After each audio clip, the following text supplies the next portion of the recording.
Guys, Doc back here. My voice is going a little bit. I seem to have gotten a cold somewhere along the way, so just forget about the fact that I sound like special today compared to what I normally do. So anyway, all right, what did I pick up at the comic shop today? Let's go ahead and get started. To start us off, I bought Transformers issue 11 by Daniel Warren Johnson and Jorge Corona with colors by Mike Spicer.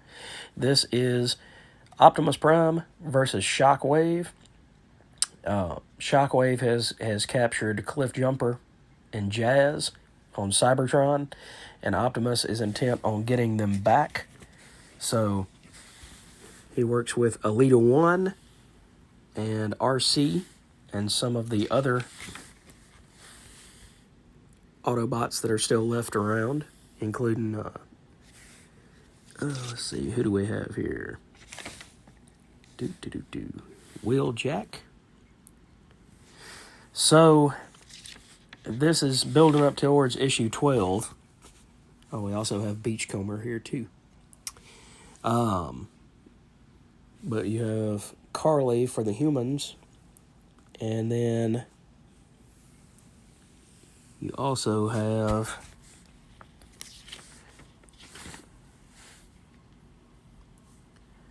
this cat right here, whose name escapes me at the moment. But anyway, they're torturing the Autobots on Cybertron. And Elita 1 is frustrated with Optimus because he's focused on the world that they're on currently. I think deep down he always realized that Cybertron could not be saved, because he's willing to do what is necessary to take out big bads like Megatron and Shockwave, but he realizes that there will always be another Despo that will arise. So he kind of realizes that it's a pointless thing to draw this war out any longer than it has to be. But the artwork in this book, the writing in this book are still stellar.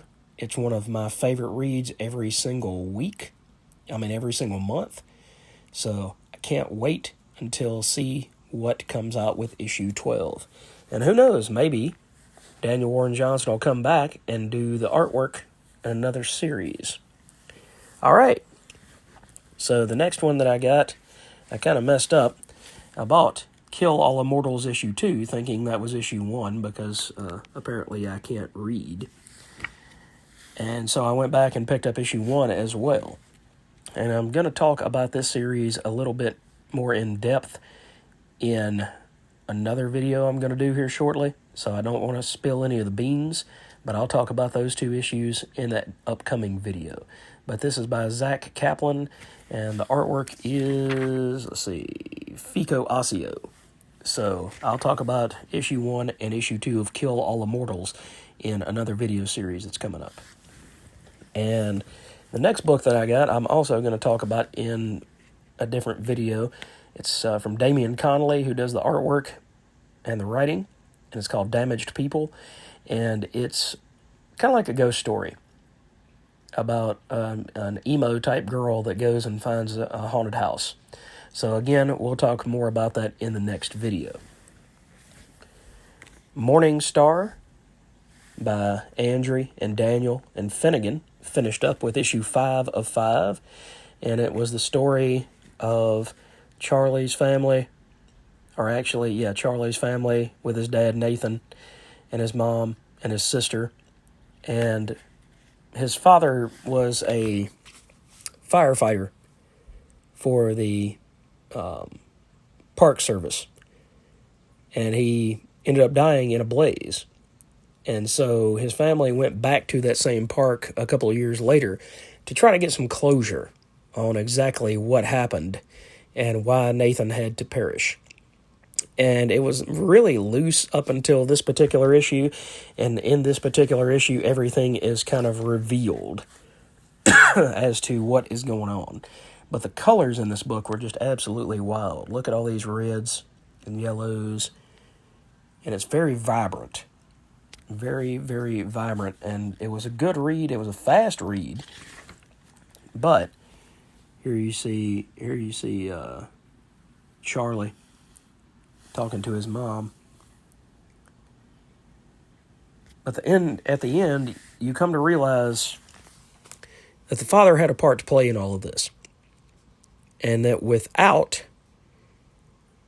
the rest of his family joining him or trying to join in for his memory at that same park,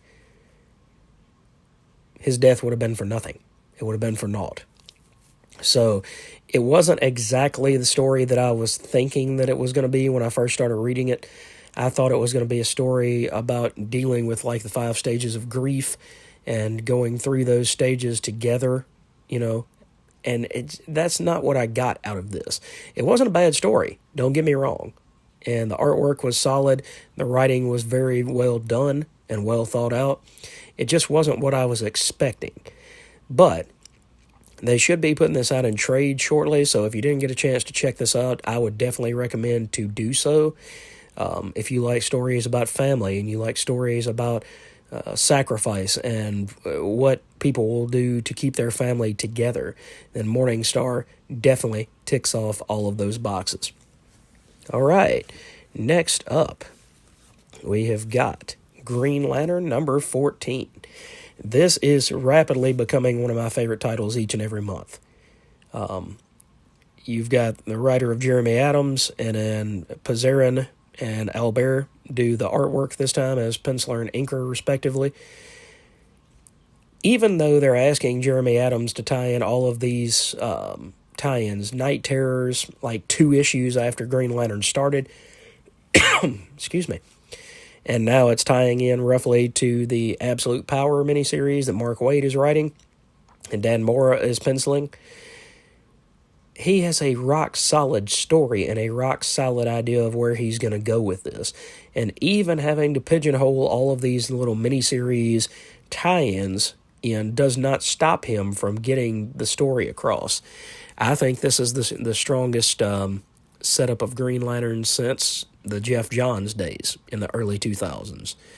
But here we find Hal, and he is without his ring, so he's trying to find his ring. We also get to check in on Alan Scott and the Amazo robot that is looking over him. And Alan Scott is hoping that this Amazo robot, by pretty much eating the Starheart, has gained an ability to break free from its control, its prime operatives, I guess, if you want to go in RoboCop terms, prime directives. But it can learn empathy, it can learn new things.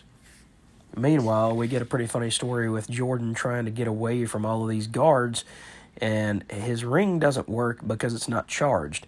But he also finds all of these different weapons, like Blue Devil's old trident. He found Condiment King's guns. I have spicy mustard in my eyes. So Jeremy Adams has got the right amount of humor mixed with the right amount of action. But that doesn't look good for Hal, now does it? So I really hope that they don't screw up like they did with Jeremy Adams on The Flash and not let him stay on this book for a very long time, because he's got that mixture, like I said, of humor and hubris that Green Lantern needs. Because Hal is not always, he's not stuck up. He's not a narcissist. Instead, he can be funny. Not necessarily Spider-Man funny, but this particular issue shows that even then he can pull off some of the same sort of antics that Peter Parker might be able to. He even mentions the old Jordan luck. All right, guys, moving on. I also picked up the 3rd issue of Falling in Love on the Path to Hell by Jerry Duggan, Gary Brown, Chris O'Halloran, and Sabino. And this book is getting stronger with each issue, I think, as well. Because The premise was that there was a gunslinger from the Old West and a samurai that was from the same time, but they were from different parts of the world. They were halfway around the world from each other. Well, they end up both dying, and they end up going into this purgatory place, which is run by a certain character. Let's see. Mohan is his name, and he's Mohan kind of runs this place. And he tells them, you've got to fight every night, and then the undead will come. But if you kill the undead, if you listen to me, if you follow my rules, and you fight, you obey, and you live. So these two could not be more different. She is a outcast samurai, and he's a Wild West gunslinger. But it's slowly building up to a relationship between the two of them. Meanwhile, Gunslinger has got to fight not only the undead, but he's also got to fight the people that he's working, not necessarily with, but he's trying to work against. He's a loner. He's trying to be his own man, and they're trying to bring him into the fold. But he said, why don't you just let me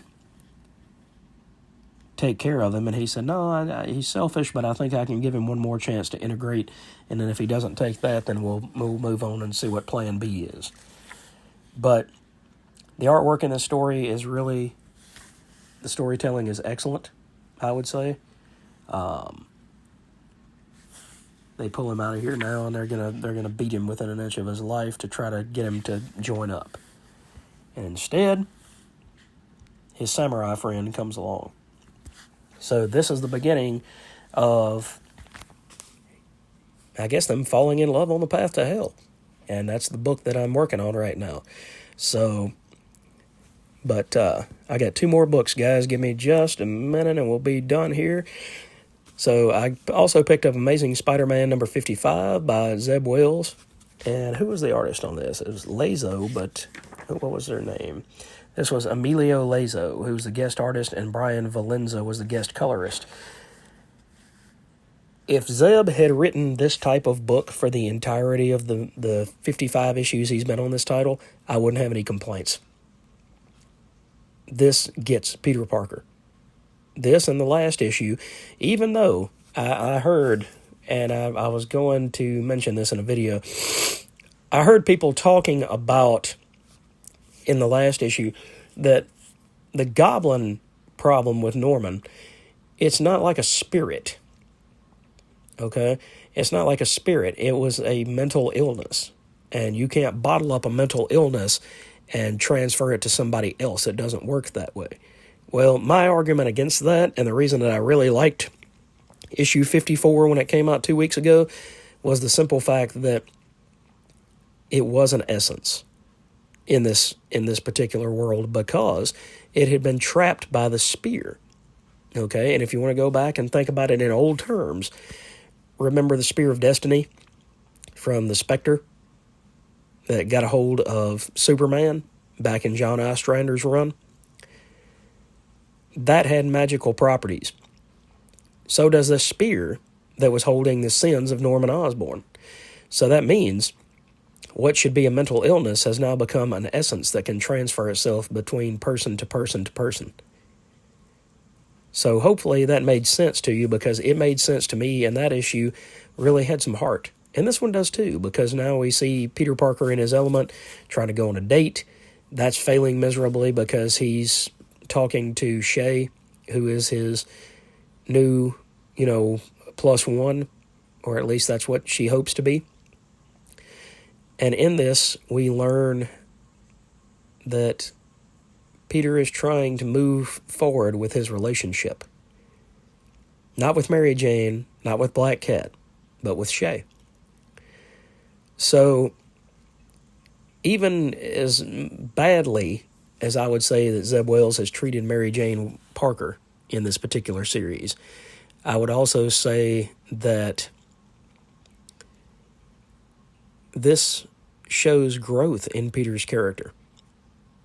And as much as I'd love him to get back with Mary Jane next issue, it just doesn't seem like that's in the cards for right now. So as long as Peter can be happy for a moment, then we should all celebrate. Because it's not that weird of a situation to find himself in. And I read somewhere the other day, they said that either Peter or Spider-Man could be happy. That you can't write both of them, miserable, or you can't write both of them happy. I don't know that I necessarily agree with that, but I do agree with it's time that Peter had some happiness in his life. So, Zeb, I congratulate you. I give you a 2 thumbs up and a hand clap for this. Hopefully, hey guys, hopefully I can finish this video. Sorry, I had a call pickup in the middle of doing this video. So, anyway, to finish this off, bravo, Zeb. I hope that the last 5 issues, or well, now the last 4 issues, finish off just as strong as this one and the last one did. So we shall see what happens. All right, and last but not least, we've got Marvel Secret Wars issue 8. So it's a facsimile edition of this book. I finally got this actual book last year after, trying to do all of the symbiote books.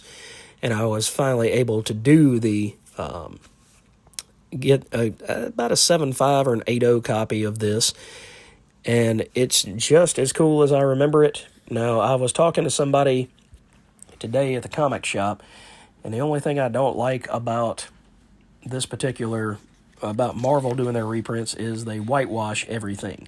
So when they whitewash it, it just doesn't look right.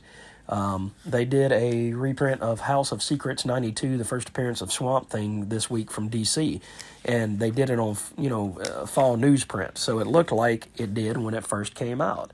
So that's the only problem I have with Marvel and their reprints, is they go back and they put everything on stark white paper when it was not originally on white paper. But anyway, guys, thanks for watching the video. I guess I'll have to upload this in 2 parts unless I can manage to splice these 2 together.